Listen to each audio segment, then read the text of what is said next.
Okay. Thank you very much for joining us once again. It's your Champions League quarterfinal match day 2 review. We are going to look at PSG versus Liverpool and also Barcelona at the Camp Nou against Atletico Madrid. We'll start with Liverpool because this is the Liverpool Brothers podcast.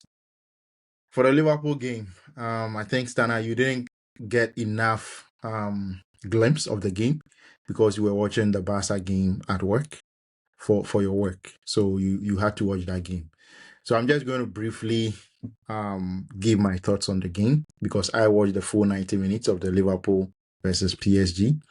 And right from the beginning, you could see that Liverpool came into the game trying to defend, trying to stifle PSG from creating chances, getting opportunities.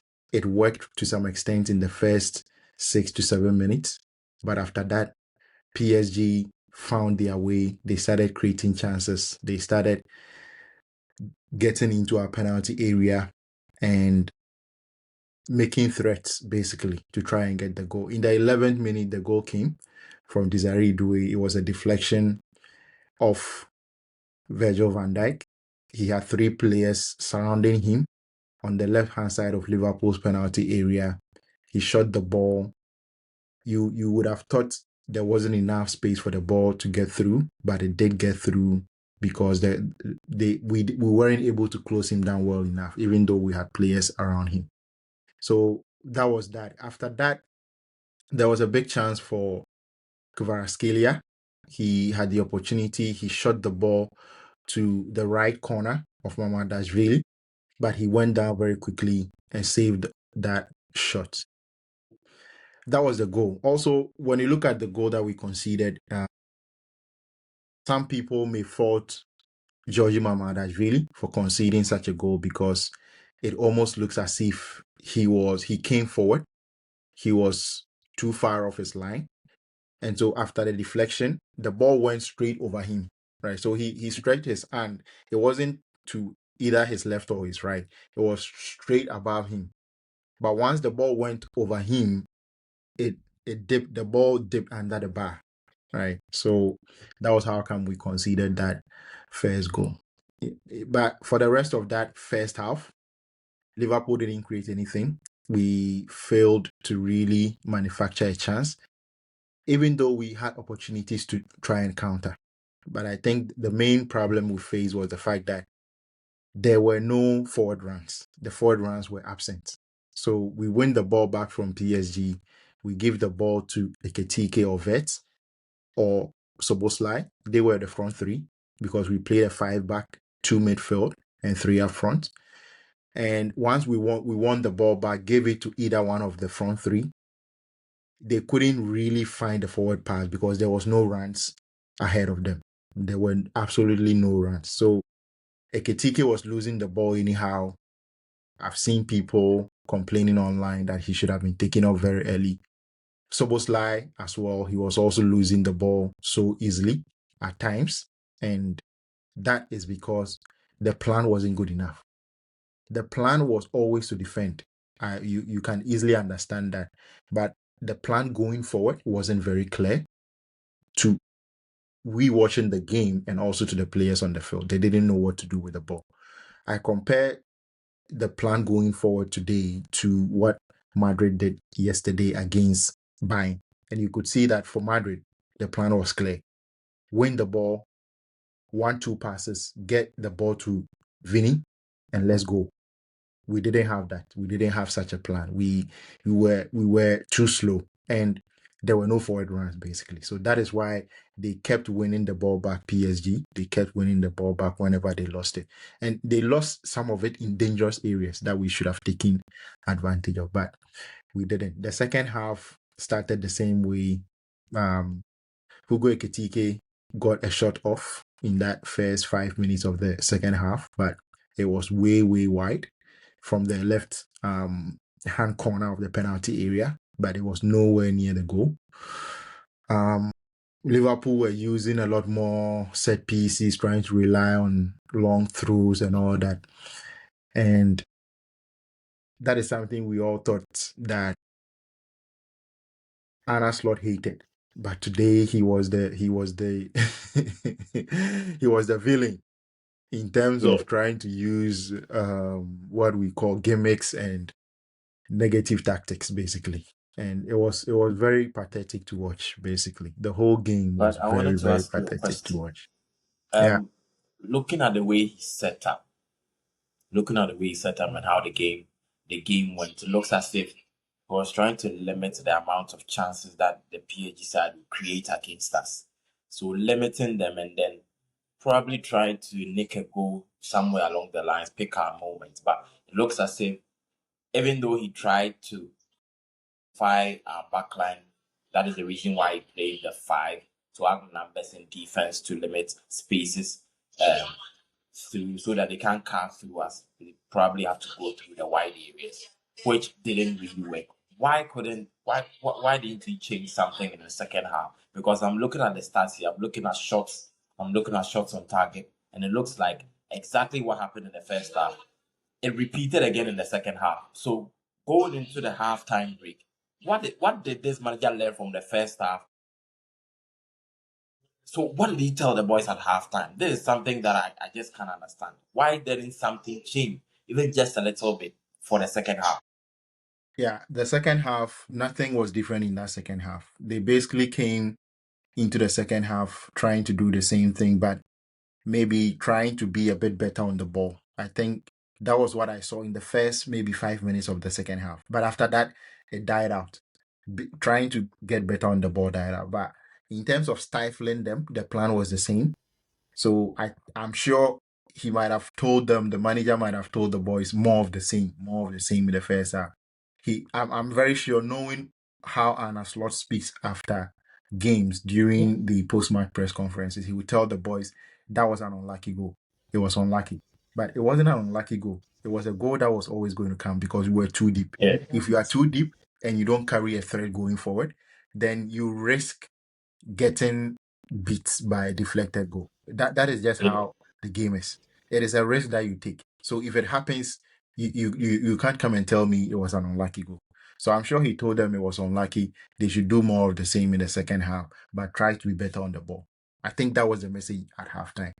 And it didn't work. It still didn't work. They were pulling us out of position. So you know how PSG play. Luis Enrique has drilled the boys so well that they flood the forward lines, they flood your back line, and they begin to move around. So you'll be tempted to follow. Van Dijk was being dragged all the way into the middle by Dembele and Desiree Doué. Konate, the same. So when they drag people like that, you see Hakimi running in behind. You see even this guy running in behind. I've forgotten his name. There is this French guy, young But guy in their midfield, Isaiah Emery or João Zaire Neves. Emery. So Isaiah Emery. Zaire Emery actually got a chance that resulted in a penalty caused by Konate, Konate. but it was Yeah. later reversed Yeah, due I saw to that. VAR review. So basically, that was what they were doing. They were dragging us out of position because they had time. Also, what happened was that they always had time in the middle. We didn't have enough bodies in the middle to close them down. So someone like Joao Neves, like the guy you were listening to was saying, he was enjoying the game. He had the freedom of France. He was just moving around, bopping the ball around, and just taking the mick out of everybody I even in the saw a Liverpool video. team. I think he drifted out to the left back side, and he's making a pass basically with his shoulder. I mean, he's enjoying his game. He's Yes, enjoying every yes. single minute of P- the game. PSG actually did enjoy the game today. They did enjoy the game today. And as I've already said in my review of the game, the only way Liverpool gets through is if we can play like PSG played today at the Parc des Princess. If Liverpool can play like that, then I would say Liverpool have a chance. But I don't see this Liverpool team playing like that. We can't enjoy the game, take the make out of them, bob the ball around. We don't do that. We haven't been able to do that. Even last season where we were on top form, where we could have Yeah. done that, control the game for 90 minutes. This team has shown that we can't control. We haven't grown from last season. There is absolutely no way Liverpool have a chance of getting through in this particular tie. I am a Liverpool fan, and I believe in miracles. But this team has shown that you can't believe in this team. There is no way Yeah, you can believe in them. they Against are never come. Galatasaray is different. Galatasaray is a very poor away side. But this Yeah, PSG team, no way. No way. So that is Liverpool's game in a nutshell. The second goal came from basically bopping the ball around, dragging us out of the defense and playing the through pass. Kvaratskhelia had the freedom of the penalty area. He kept dummying, and people were lying on the floor.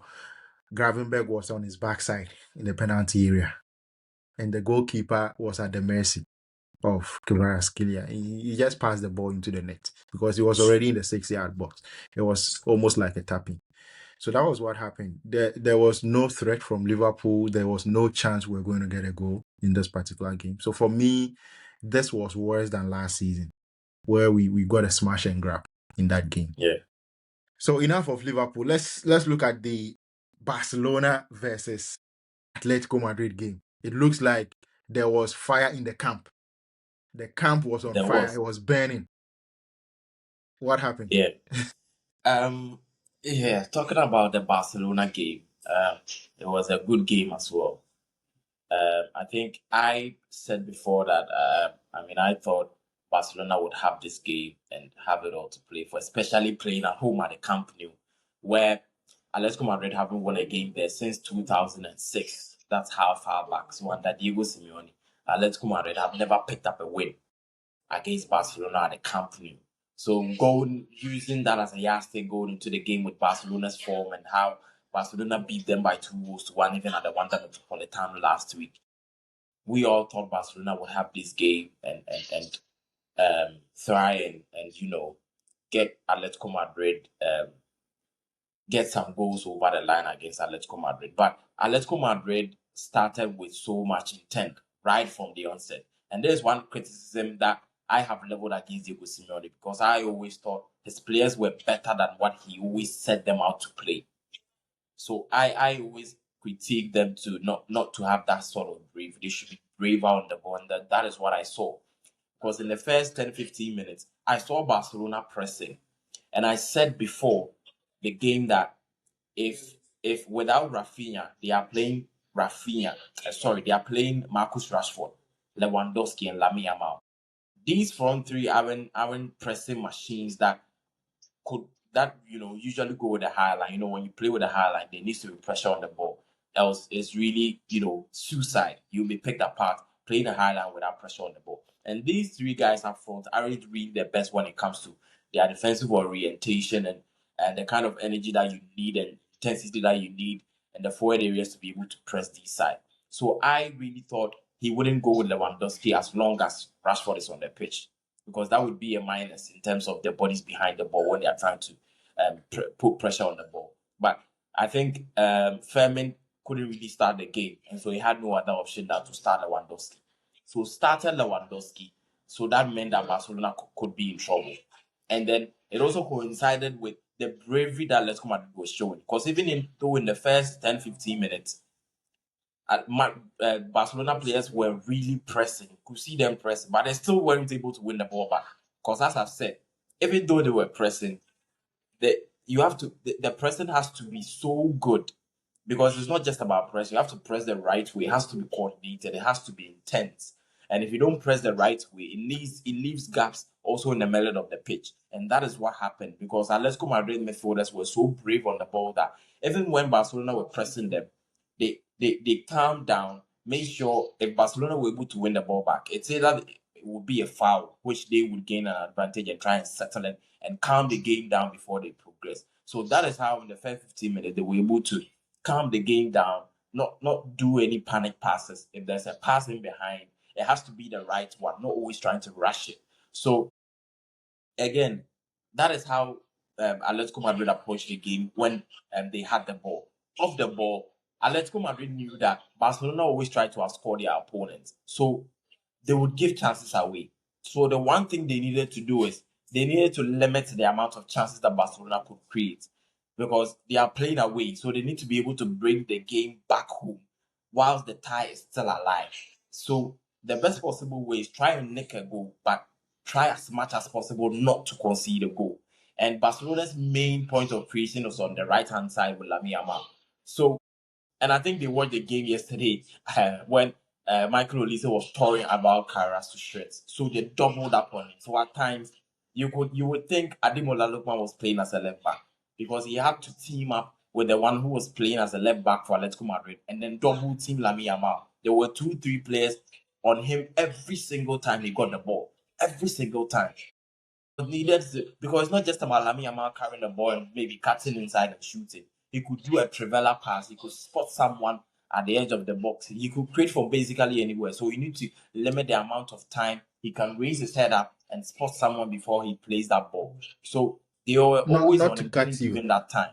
not to Okay. cut you, but I can imagine aside Ademola Lookman tracking back to help the left back, there was another midfielder who was also helping Yes. them. So it was a 3-on-1 basically whenever Lamine Yamal got the ball. But let me ask you, maybe I'm taking you back a bit, but do you think Barca missed Rafinha today, or is it just Atletico Madrid who were very, very good on the ball and very calm on the ball? Do you think that was the key, or the key was that Barca was missing their pressing machine? It's a little bit of both, but I think the again, maybe I'll go 60-40 again. 60% for how brave Atletico Madrid were on the ball. Because I really liked how they were on the ball this time around, especially in the first half. How brave they were on the ball. So it also meant that Barcelona got a bit tired, even before halftime. Because they were pressing so much, but they weren't able to win the back quickly enough like they were used to. So they were getting a bit frustrated. And aside limiting Lamine Yamal's chance creation on the right, they knew that on the left hand side, as we saw last week, it was Cancelo who was causing havoc on the left hand side because Lewandowski always dropped. So it meant that Rashford always went inside, trying to be the late runner in the box. So it also meant that on the left hand side, Cancelo was the one creating the width.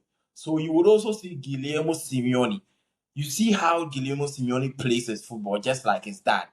He has that Aggressive. intensity in his game, the aggressive nature. So he was man marking. A player that is supposed to be marking Guillermo Simeone was Cancelo. But it was rather Guillermo Simeone. He was man marking Cancelo on the left hand side. He was on him every single time. And he has that defensive orientation about his game. He's relentless. Hmm. He doesn't stop. So he was on him every single time, making sure that Cancelo doesn't get a sniff. And so they limited them on the left and on the right. And then again, I think the last point was um, the goal that Atletico Madrid scored. That was a long ball due to them being braver on the ball, which, as I said before, coincided with Barcelona getting a bit frustrated, not being able to win the ball back high.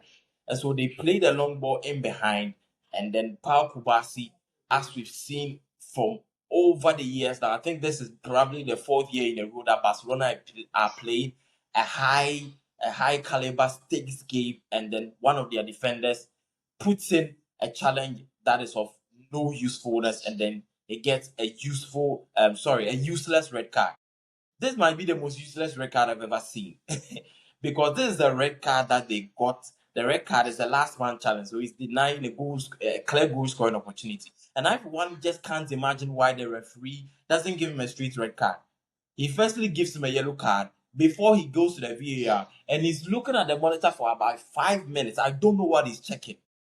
It is so clear that it's a straight red card. Sometimes these referees they do things and you ask yourself, do they even know the game?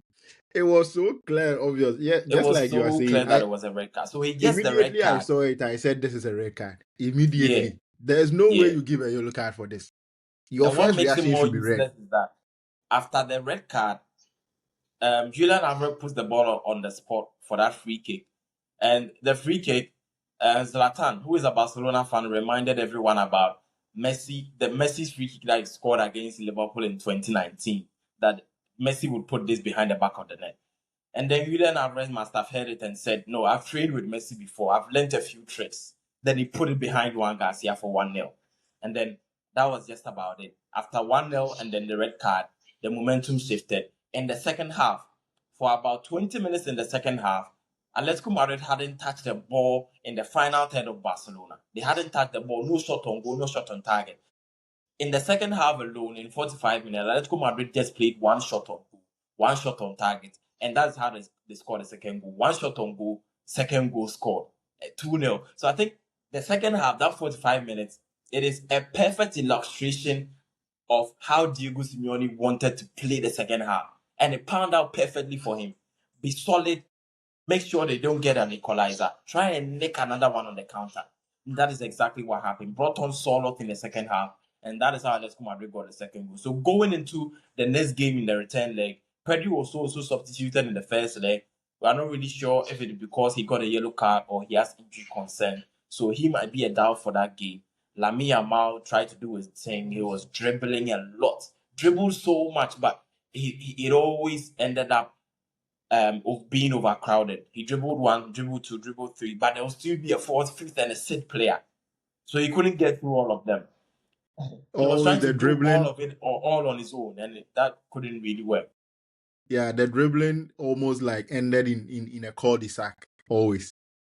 He wasn't dribbling into space anymore. He was dribbling into Yeah, so human that beings. is how the Barcelona game also went. Very disappointing for Barcelona. It's not over yet because I mean, if we are talking of if we are to mention three sides in Europe that you would say a team is down by 2 goals, pick three sides that you think can do a comeback after being 2 goals down.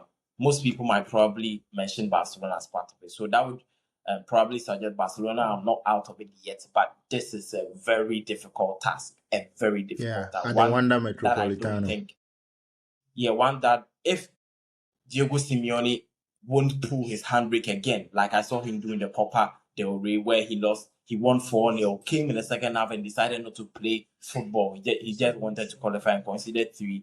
I thought that was a mistake. I hope he learns from that. And if he does, it will mean Barcelona will be eliminated from the Champions League. Yeah, I think it's a tall order for Barcelona, honestly. It's going to be very tough for them, but this is Barcelona. And with Diego Simeone, I don't really trust him. He's a lot more like Same here. Arteta I for don't me. trust him one bit. So I don't really trust him. He can contrive to give the tie away again in the second half. Yeah. But what do you think about Liverpool's chances? I think Barcelona have more chance of qualifying to the next stage more than Liverpool do. I don't even see how Liverpool are scoring a goal in the second leg. I mean, I predicted a 3-0 scoreline, and Liverpool lost by 2-0. I don't see how Liverpool are getting a goal, even at Anfield. I'm not even talking about a win here. A goal. That is how poor I've been. I, for one, I'm not even emotional or even hurt by the draw because, I I expected even worse than that. And the 2-0 scoreline probably even flattered us in the end. It flattered us in the end, in all honesty. So, Yeah, I did. don't think Liverpool have any way of coming back from this. I just hope at Anfield it wouldn't turn into a disaster. If you're able to get a draw and go out, I wouldn't say I would be okay, but that would be a more respectable way to go out other than to lose home and away against Paris Saint-Germain. Yeah, but I think we will lose home and away. I don't think we will even get a draw. I think we will lose home and away. It is going to be booing at the end of the game, I think. They are going to boo the manager, the players. I think it's going to be a disaster at Anfield. No matter how riled up the fans are going to be, how up for the game they are going to be. This team have shown that they can't turn up. They just can't turn up. And today, when They you don't look have at what it is. Slot's body posture, his body language on the touchline, you could see he's gone. He's gone. He maybe he doesn't want to resign because it would mean he would lose money and all that. He can't resign. Yeah, that would follow him for the rest of his career as a manager. His career, is going to be bad for his CV. But I think he needs to be let go. The hierarchy needs to see what is happening they need to and know that it is not going to turn around for the better. So this is similar to how I think Amorim was feeling at the back end before he got sacked. You just could see the guy wanted to be sacked. He didn't want to be there anymore. Just pull the plug. I mean, he couldn't throw the towel in because, of course, that affects his career, just as we are saying. Yeah. I don't know at what point will these Liverpool hierarchy, okay, this is enough, let's pull the plug. I don't know when Yeah, it will now, be enough because we yeah, keep disgracing ourselves every single time, but yeah, it seems they are yeah. not really listening. For me, it's not about losing the games. For me, it is not about losing the games at all. If we were losing the game and I could see the performance, I would be okay. Yeah, I would be okay. But the manner in which we are losing the games, the a way in which you concern. can see the players are looking for answers, the manager has none. It is just not working. It is just not working. And I'm sure if an Ancelotti leaves and goes to another team, he's going to do. But this Liverpool situation, he cannot overturn Yeah, it. It's very I sad. don't think he can turn It's things very around. sad for me to say the manager should be sacked, but I think that is the best for everybody. It is the best for everybody because now there's no point. There's no way back. I can't see any way back for him. You can see today Salah was on the bench for 90 minutes, and clearly that is not a good look. So let's end here with the review. We'll come back again later on to preview the other games next week. Yeah, Thank you very much for watching. Make sure you subscribe if you are new thank you here. guys. Thanks Smash the for like watching. button and also comment down below. Let us know your thoughts. Share the video as well, guys.